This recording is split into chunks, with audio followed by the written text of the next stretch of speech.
السلام علیکم ورحمۃ اللہ وبرکاتہ۔ بسم اللہ الرحمن الرحیم، الحمدللہ والصلاة والسلام علی رسول اللہ وعلی آلہ واصحابہ اجمعین۔ محترم سامعین کرام، میرا موضوع ہے اسلامی شادی، پارٹ نمبر 18۔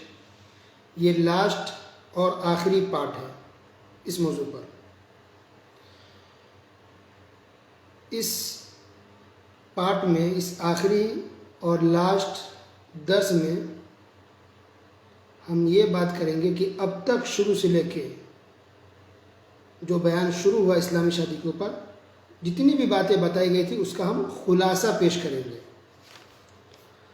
اور خلاصہ پیش کرنے سے پہلے ایک بات ہم کہنا چاہیں گے آپ سب سے، ایک سوال کے طور پر، کہ آپ کے لیے سماج، سوسائٹی، معاشرہ، رشتہ دار یہ اہم ہے، ضروری ہے، یا پھر آپ کے لیے اسلام ضروری ہے؟ اسلام ہے نا۔ پہلے آپ کے لیے سماج، سوسائٹی، معاشرہ ہے، قاعدے، قانون، اصول، ماحول، یہ زیادہ اہمیت رکھتے ہیں آپ کے نزدیک، یا آپ کے نزدیک زیادہ اہم اسلام ہے اور اسلام کے اصول ہیں؟ اسلام ہے۔ تو جب تک کہ یہ ہمارے ذہن نہیں بنے گا، ہمارے اندر کبھی بھی تبدیلی نہیں آئے گی، کیونکہ بات پھر وہی جا کے اٹک جاتی ہے کہ مان لیں آپ کی بات صحیح ہے، لیکن کیا کریں، سماج میں ایسا ہو رہا ہے، سوسائٹی میں ایسا ہو رہا ہے، ہمارے رشتہ دار ایسا کر رہے ہیں، ہمارے پڑوسی ایسا کر رہا ہے۔ جب تک اس کو دیکھیں گے آپ کبھی بھی سوسائٹی، سماج کے چنگل سے باہر نہیں نکل پائیں گے۔ جب تک کہ آپ کی یہ سوچ غلامی والی سوچ بنی ہوئی ہے، کبھی بھی آپ اسلام میں پورے طور پر داخل نہیں ہو پائیں گے۔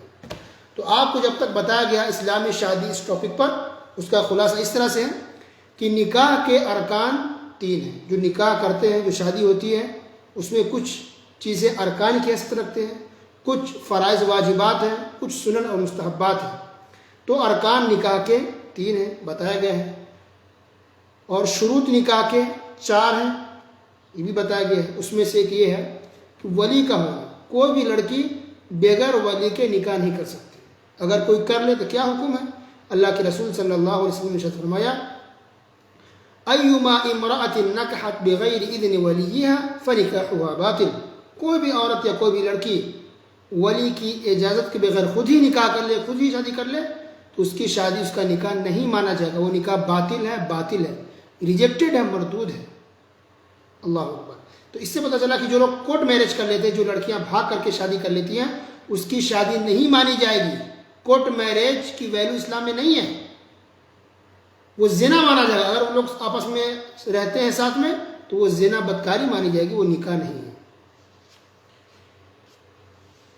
واجبات میں سے مہر ہے، مہر کا ادا کرنا ضروری ہے۔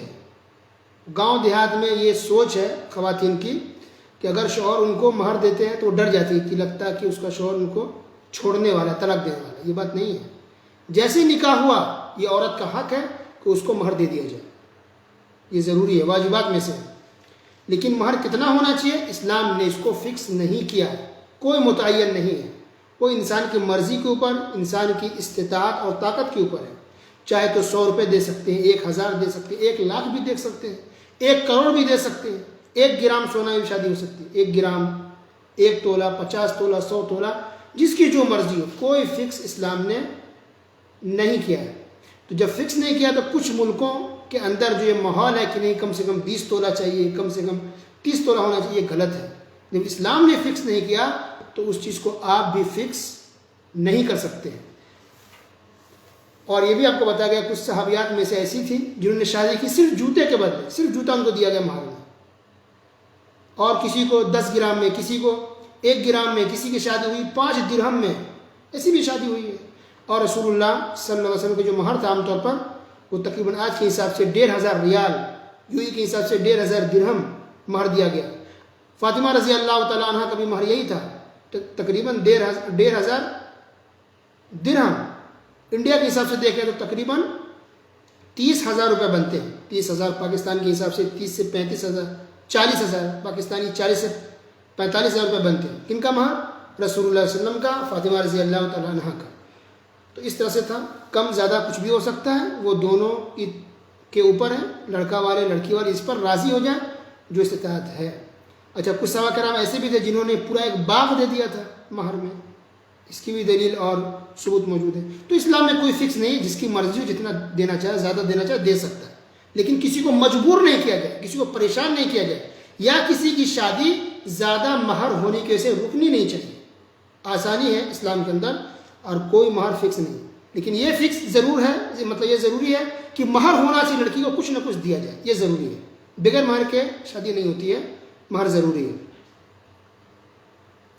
اور مستحبات ہیں کچھ اس کے نکاح کے اندر، تو مستحبات میں ایک یہ ہے کہ کچھ نظمیں چاہیں تو پڑھ سکتے ہیں لیکن شرکیہ نہ ہو، بے حیائی والے اشعار نہ ہوں، خطبہ مسنونہ ہونا چاہیے، تو یہ سب مستحبات میں سے ہے۔ شادی کی پہلی رات کیا ہونا چاہیے کہ ایک لڑکا لڑکی کی پیشانی پہ ہاتھ رکھے دعا پڑھے۔ کون سی دعا ہے وہ بتائی گئی ہے۔ دونوں نماز پڑھیں، لڑکا آگے ہو، دلہا آگے ہو، دلہن پیچھے کھڑی ہو کر نماز پڑھے 2 رکعت صرف پہلی رات میں، ایک دوسرے کو دودھ پلائیں، یہ سب سنتیں ہیں۔ رہی بات بارات اور جہیز کی، جو انڈیا پاکستان بنگلہ دیش میں بہت زیادہ ہے، اس کے بغیر کسی کی شادی نہیں ہوتی، چاہے وہ نمازی ہو چاہے پڑھے لکھے ہو، جاہل، سب ایک ہی رنگ میں رنگے ہوئے ہیں۔ بہت افسوس ہوتا ہے دیکھ کر کے، کیا ہو گیا، لوگ کتنے بددین ہو گئے کہ بغیر بارات کے بغیر جہیز کے لوگ شادی نہیں کرتے۔ تو آپ کو بتایا گیا کہ یہ بارات اور جہیز یہ دونوں ہندوانہ رسم و رواج ہے۔ ہندو دھرم جو ہے، کافر مشرکین، یہ دونوں چیزیں بارات اور جہیز کافروں کے یہاں سے آیا، ہندوؤں کے یہاں سے آیا۔ کیوں آیا، کیسے آیا، وہ باتیں آپ کو بتائی گئی۔ تو گویا اسلام میں بارات نام کا تصور ہی نہیں ہے، اسلام میں جہیز نام کا کوئی تصور ہی نہیں ہے، مطلب 50-100 بھی بارات نہیں ہونا چاہیے۔ رسول اللہ صلی اللہ علیہ وسلم نے، صحابہ کرام نے کبھی بھی بارات لے کر نہیں گئے شادی میں، کوئی بارات نہیں، اور کبھی بھی ان لوگوں نے جہیز نہیں لیا اور نہ ہی کبھی جہیز دیا۔ جیسے کوئی تصور ہی نہیں ہے، ایک بیڈ بھی نہیں، ایک ٹیبل نہیں، کرسی نہیں، کچھ بھی نہیں، صرف لڑکی آئے گی، لڑکی کے جسم میں جو کپڑا ہوگا وہ بس، ساتھ میں کوئی سامان نہیں۔ تو جہیز ہندوؤں کے سے آیا ہے، یہ مسلمانوں کا طریقہ نہیں ہے۔ اسلام میں جہیز اور بارات کا کوئی تصور نہیں ہے، کوئی ذکر نہیں ہے، بالکل نہیں ہونا چاہیے۔ زیرو، کہتے ہیں گاڑی کوئی خریدتا ہے کہ 0 میٹر شو روم سے، تو ویسی 0 میں شادی ہونی چاہیے۔ جہیز یہ اسلامی طریقہ نہیں ہے، ہندوؤں کا طریقہ ہے۔ اسی طرح آپ کو یہ بھی بتایا گیا کہ اسلام بالکل آسان ہے، اسلام کے اندر شادی بالکل آسان ہے، لڑکا کے لیے بھی آسانی ہے اور لڑکی کے لیے بھی آسانی ہے، اگر یہ لوگ اسلامی طریقے پر شادی کریں تو۔ اب جو لوگ یہ کہتے ہیں لڑکا والے کہ ہم نے پڑھایا بچے کو، خرچ کیا، تو آپ نے پڑھایا، خرچ کیا، تربیت دی، تو لڑکی والوں نے بھی پڑھایا، لڑکی کو بھی پڑھایا گیا، اس کی تربیت دی گئی، تو پھر اس کو بھی پیسہ دیجیے۔ تو کتنی گھٹیا سوچ آج لوگوں کو، مسلمانوں کو ہو گئی ہے، کو پیسہ وصول کرتے ہیں لڑکی والوں سے کہ آپ نے پڑھایا تو اپنے بیٹے کو پڑھایا نا، کسی پڑوسی کی بیٹے کو آپ نے نہیں پڑھایا، اور یہ آپ کی ذمہ داری تھی، اور آپ بیٹے کو بیچ نہیں رہے ہیں، اور اسلام نے آپ کو یہ حق حاصل نہیں دیا ہے کہ لڑکی والوں سے آپ پیسہ وصول کریں۔ آج بھی انڈیا پاکستان کے اندر نکاح، سنتی نکاح، اس کو کہا جاتا ہے کہ لڑکا والا کیش نہ لے، پیسہ نہ لے، کیش 1,00,000 2 لاکھ گاڑی نہ لے، تو کہتے ہیں کہ سنتی نکاح ہے۔ جہیز تو لیتے ہی لیتے ہیں، بارات تو لے کر جاتے ہیں، استغفر اللہ، یہ سنتی نکاح نہیں ہے۔ سنتی تب ہوگا جب آپ کچھ بھی جہیز نہ لیں، اب کچھ بھی بارات لے کر کے نہ جائیں، کوئی رسم و رواج نہ کریں، تب اس کو کہیں گے سنتی شادی ہو۔ اسی طرح یہ بھی آپ کو بتایا گیا کہ لڑکی والوں کی طرف سے بھی رشتہ لے کر کے آپ جا سکتے ہیں، لڑکی والے رشتہ لے کر کے جا سکتے ہیں۔ کچھ ملکوں کے اندر یا کچھ علاقوں میں یہ ماحول ہے کہ لڑکی بیچاری ایجڈ ہو جاتی ہے، عمر دراز ہو جاتی ہے، لیکن لڑکی والے کبھی بھی رشتہ لے کر کے نہیں جاتے، یہ معیوب سمجھا جاتا ہے، عیب سمجھا جاتا ہے۔ استغفر اللہ۔ عمر فاروق رضی اللہ تعالیٰ عنہ نے خود اپنی بیٹی حفصہ رضی اللہ تعالیٰ عنہ کا رشتہ لے کر کے گئے ابوبکر صدیق رضی اللہ عنہ کے پاس، عمر فاروق رضی اللہ تعالیٰ عنہ کے پاس۔ تو کہنے کا مطلب جو بھی رسم و رواج، اس کو توڑیے، رسم و رواج جو آپ کے ملکوں میں، آپ کی سوسائٹی میں، جس کی زنجیروں میں آپ جکڑے ہوئے ہیں، اپنی بیٹیوں بچوں کی زندگی برباد کر رہے ہیں، اس سے نکلیے اور اسلام کے سائے میں آئیے۔ تو اسلام یہ ہے کہ آپ لڑکی والے ہیں، رشتہ لے کر کے جا سکتے ہیں، یہ کوئی عیب کی بات نہیں۔ عمر فاروق رضی اللہ تعالیٰ عنہ اور دیگر صحابہ کرام بھی اپنا رشتہ لے کر کے گئے، رسول اللہ صلی اللہ علیہ وسلم بھی رشتہ لے کر کے گئے، رسول اللہ صلی اللہ علیہ وسلم نے شادی کرائی اپنی بیٹی کی عثمان رضی اللہ تعالیٰ عنہ کے پاس کے ساتھ۔ اسی طرح یہ بھی بتایا گیا کہ لڑکا اور لڑکی کی ایج ایک ہو، ایک جیسی ہو، قریب قریب ہو، یہ کوئی ضروری نہیں ہے۔ دونوں کی ایج میں اگر کافی فرق ہو تب بھی چلے گا، لڑکی بڑی ہو سکتی ہے، کوئی مشکل نہیں اسلام کے حساب سے۔ لڑکا بہت بڑا ہو، 20 سال 30 سال کا فرق ہے اسلام کی نظر میں کوئی یہ عیب والی بات یا شرم والی بات نہیں ہے۔ سب سے اہم بات یہی ہوتی ہے کہ زبردستی نہیں ہونی چاہیے، نہ لڑکا کے ساتھ اور نہ ہی لڑکی کے ساتھ، دونوں راضی ہیں، ولی راضی ہے، 2 گواہ ہے، مہر ہے، اسلامی طرف سے اگر شادی کر رہے ہیں تو کر سکتے ہیں۔ اسی طرح اسلام میں ایسا دیکھا گیا ہے دینداری، لڑکی دیندار ہو، لڑکا دیندار ہو، یہ اہم بات ہونی چاہیے، دونوں مسلمان ہو، اور ذات برادری کا ایک ہونا یہ بھی ضروری نہیں ہے، یہ بھی آپ کو بتایا گیا۔ شیخ ہے، انصاری ہے، خان ہے، پٹھان ہے، اور بھی کئی جو ذات برادری چلتے ہیں، یعنی عائلہ، خاندان الگ الگ، وہ دونوں کی شادی آپس میں ایک دوسرے الگ الگ خاندانوں میں ہو سکتی ہے، اس میں اسلام میں منع نہیں ہے، بس دونوں مسلمان ہونی چاہیے۔ لیکن اگر کسی علاقے میں، ایسے علاقے میں جہاں اگر دوسری برادری میں اگر شادی کرنے سے آپ کو بائیکاٹ کیا جاتا ہے، آپ کو مارا پیٹا جاتا ہے، تو پھر احتیاط کریں، اپنی برادری میں کریں، لیکن اسلام کی نظر میں جائز ہے، دوسری برادری میں شادی کر سکتے ہیں۔ مسلمان ہونا ضروری ہے، خان، سید، پٹھان، یہ ہونا ضروری نہیں ہے، دوسرے میں بھی آپ کر سکتے ہیں، بس مسلمان ہونا چاہیے۔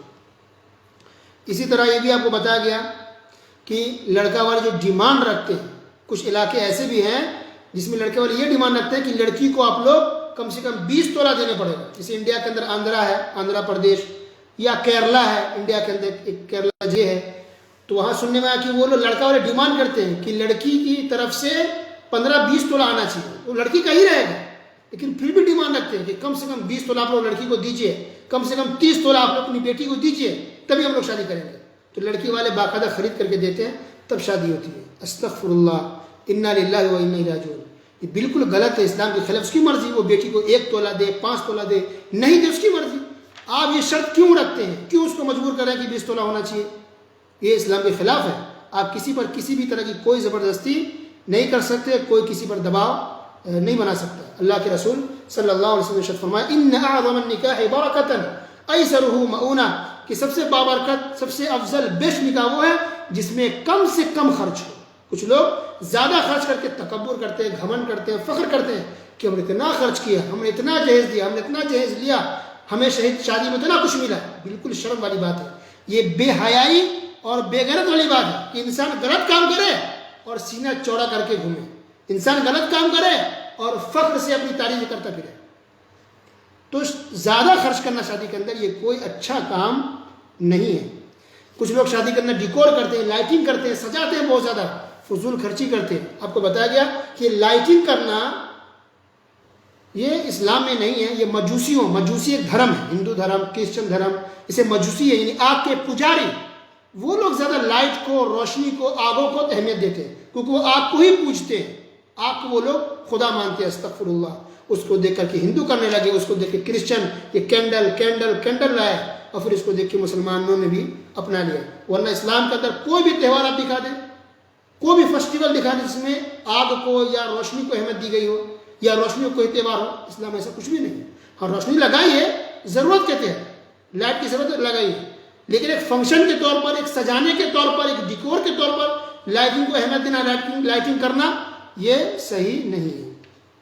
اسی طرح آپ لوگوں نے یہ بھی سنا کہ لڑکی والوں کی طرف سے کوئی دعوت نہیں ہوتی ہے، لڑکا شادی کرے گا ولیمہ کی دعوت دے گا، اور مصنوعی طریقہ کی آج رخصتی ہو تو کل صبح ہو کر کے ولیمہ۔ لیکن کچھ علاقوں میں لڑکی والے کھلاتے ہیں پورے خاندان کو، پورے محلے والے کو، تو یہ صحیح نہیں ہے۔ ابراہیم آروی رحمۃ اللہ علیہ تھے، بہار کے بہت بڑے عالم، دیکھا کہ لڑکی کے یہاں کھانا بن رہا ہے، لڑکی کے گھر پہ بہت سارا کھانا بن رہا ہے، وہ واپس چلے گئے، نکاح بھی نہیں پڑھا۔ کہا کہ اسلام میں تو یہ نہیں کہ لڑکی والے کھانا کھلائے لوگوں کو، لڑکا والا کھلائے گا۔ تو اس سماج کے اندر جس سماج میں یہ جو برائی پھیلی ہوئی ہے، یہ طریقہ کہ لڑکی والے سب کو کھلاتے ہیں، اس طریقے کو بھی ختم کرنا چاہیے۔ 3 اہم بات یاد رکھیں۔ ہوتا کیا اصل میں، یہ لوگ کیا کہتے ہیں، اس نے اس طرح سے شادی کی، اس کی شادی اس طرح سے ہوئی، اس نے یہ دیا، اس نے وہ لیا، تو ہم کیسے آسانی سے شادی کر لیں یا سمپل سے کر لیں۔ پھر یہ کہ لوگ کیا کہیں گے اگر ہم سمپل سے کریں، لوگ کیا کہیں گے، ہم تو دوسرے کے بارات میں ہم کیسے نہیں لے جائیں، ہم نے دوسروں کا کھایا ہم کیسے نہ کھلائیں۔ اور تیسری بات یہ ہوتی ہے کہ ہمارے کچھ ارمان ہیں، ہمارے رشتہ داروں کچھ ارمان ہیں، ہمارے پڑوسی ہیں، ہمارے دوست احباب ہیں، ان کی آرزویں ہیں، ان کی تمنائیں ہیں، کیا کریں ہم، کیسے ہم سمپل سے شادی کر لیں گے، سمپل طریقے سے۔ استغفر اللہ، ان تمام ارمانوں کو، آرزوؤں کو، خواہشوں کو، تمناؤں کو قبرستان میں دفن کر دیجیے۔ اب مسلمان ہیں، اب اسلام کو فالو کریں، تمناؤں آرزوؤں کی نہیں، دنیا میں کوئی بھی ایسا نہیں ہے جس کی ساری تمنائیں اور اس کی ساری آرزویں پوری ہو گئی ہو، کبھی ختم نہیں ہوتی. مر جاتا ہے انسان لیکن اس کی تمنا ختم نہیں ہوتی. اور پھر بھی تمنا ہے، دل میں خواہش ہے، آرزو ہے. یہ سدھار جو نہیں ہو پا رہا ہے، یہ تبدیلی جو سماج میں اور سوسائٹی میں نہیں آ پا رہی ہے، اس کی ایک بہت بڑی وجہ یہی ہے. دلہن کی کچھ تمنائیں ہیں، لڑکا کی کچھ خواہشیں ہیں، ماں باپ کی کچھ تمنائیں ہیں، رشتہ داروں کی کچھ آرزویں ہیں.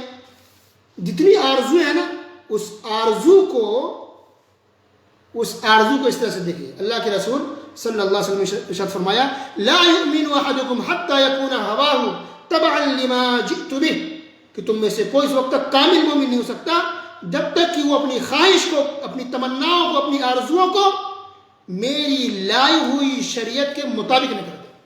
اللہ اکبر. خواہش ہے، تمنا ہے، دل چاہ رہا ہے، دیکھیے یہ چیزیں رسول کے مطابق ہے کہ نہیں، اسلام کے مطابق ہے کہ نہیں. اگر ہے تو ٹھیک ہے کیجیے، اگر اسلام کے خلاف جا رہا ہے، شریعت کے خلاف ہو رہا ہے، فوراً اس کو چھوڑ دیجیے. تو آپ صلی اللہ علیہ وسلم نے کہا کہ تم میں سے انسان اس وقت تک کامل مومن، پکا مسلمان نہیں ہو سکتا جب تک کہ اس کی خواہش، اس کی آرزو، اس کی تمنائیں، اس کی ارمان، اس کی پسند اور اس کی ناپسند میری لائی ہوئی شریعت کے تابع نہ ہو جائے، میری شریعت کے مطابق نہ ہو جائے. اس وقت تک انسان کامل مومن نہیں ہوگا. اور یہ یاد رہے کہ یہ نکاح یہ دینی مسئلہ ہے، شرعی مسئلہ ہے. یہ نکاح عبادت ہے اور ساری عبادتیں رسول اللہ صلی اللہ علیہ وسلم کے طریقے پر کی جاتی ہے. اس میں ہماری منمانی نہیں چلتی. کیا ہم نماز مغرب کو 4 رکعت پڑھ سکتے ہیں؟ کیا ہم سجدے 2 کے بدلے 3 کر سکتے ہیں؟ نہیں، ہم کو شریعت کے مطابق کرنا ہے. خواہش کسی کی ہو سکتی ہے کہ چلو 4 رکعت میں 10 سجدے کر لیں، یا 1 رکعت میں 3 سجدے کر لیں، ثواب ملے گا. نہیں، ہم کو فالو کرنا ہے نبی کو، اسلام کو فالو کرنا ہے. اپنی خواہش، اپنی آرزو، اپنی تمنائیں یا سماج سوسائٹی کیا کہہ رہا ہے اور کیا کوئی سوچے گا، کیا کہے گا، اس کی ہمیں پرواہ نہیں ہونی چاہیے. ہمیں پرواہ ہو تو صرف اسلام کی ہو، اور ہمیں دیکھنا ہو تو صرف اور صرف رسول اللہ صلی اللہ علیہ وسلم کا طریقہ دیکھنا چاہیے. تو تعجب ہوتا ہے لوگوں پر، حیرت ہوتی ہے لوگوں پر کہ جب زکوٰۃ دینے کی بات آتی ہے کہتے ہیں بہت مشکل ہے، ہم اپنا پیسہ کیسے دیں. نماز پڑھنے کی بات آتی ہے کہتے ہیں ہمارے پاس وقت نہیں ہے، بیزی ہیں، مشکل لگ رہا ہے. لیکن جب شادی کا موقع آئے گا تو نماز کے لیے ٹائم نہیں تھا، ابھی شادی کی تیاری کے لیے ٹائم ہے اس کے پاس. کتنے دن لوگ صرف شادی کی تیاری میں لگا دیتے ہیں. اللہ اکبر. وقت کی بربادی ہے، لوگ لگے ہوئے شادی کی تیاری میں، وقت برباد کر رہے ہیں، پیسے برباد کر رہے ہیں. اب یہاں پر اس کا دل نہیں دکھ رہا ہے. زکوٰۃ دینے میں دل دکھ رہا تھا، اب اس کا دل نہیں دکھ رہا شادی کرنے میں، شادی میں خرچ کرنے میں. یہ لوگوں کا حال ہے. جو کام کہا جاتا ہے انسان کو برا لگتا ہے، پریشانی لگتی ہے اس کے اندر. اور جو اسلام میں نہیں ہے بالکل، وہ لوگ خوب مزے سے کرتے ہیں، خوب تیاریاں، رسم و رواج نبھانے کے لیے ساری خواہشیں، تمنائیں لوگ پوری کرتے ہیں. وقت بھی برباد کرتے ہیں، پیسے بھی برباد کرتے ہیں، اور اس کو کوئی پرواہ نہیں، کوئی افسوس نہیں ہوتا. اللہ سبحانہ تمام مسلمانوں کو صحیح راستے پر چلنے کی توفیق عطا فرمائے. اللہ تعالیٰ تمام مسلمانوں کی اصلاح فرمائے. ہر طرح کے رسم و رواج، سوسائٹی، سماج کو ایک دم سائڈ میں کر کے، الگ کر کے اسلام کے مطابق زندگی گزارنے کی توفیق دے.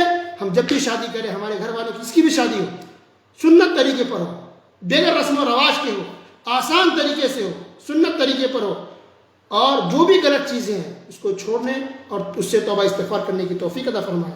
آمین. وصلی اللہ علی نبینا محمد وعلی آلہ وصحبہ اجمعین. والسلام علیکم ورحمۃ اللہ وبرکاتہ. یہ آخری پارٹ تھا، اور اس طرح سے اسلامی شادی کا بیان الحمدللہ مکمل ہوا.